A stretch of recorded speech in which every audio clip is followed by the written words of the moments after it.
Баршаңызға қайырлы күн. Бүгін біз қонақ аяқ асты келіп қалатын болса, өте әдемі, тез әрі дәмді болып шығатын пирог жасайтын боламыз. Бізге керек құлпынай, сұйық май, сүт, қант, кукурузный крахмал, жұмыртқа, творог және ұн. Бірінші жұмыртқаларымызды қантпен араластырып, миксерлеп аламыз. Осындай пышный болып шығу керек. Сүтімізді, сұйық майымызды біріншіден құйып, араластырып, ұнды ситадан өткіземіз. Бір ас қасық қопсытқыш саламыз.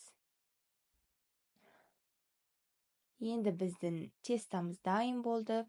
Формамызды дайындап, формамызға бір келкі етіп жайып шығамыз. Енді начинкасын дайындайтын боламыз.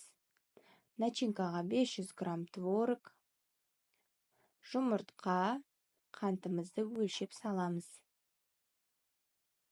Және кукурузный крахмал. Осындай формаға салып, видеодағыдай әсерлеп шығамыз. Клубниканың орнына басқа да ягодаларды қойсаңыздар болады, малина және тағы басқа. Осындай пирог өте жеңіл әрі дәмді болып шығады. Ал ас болсын,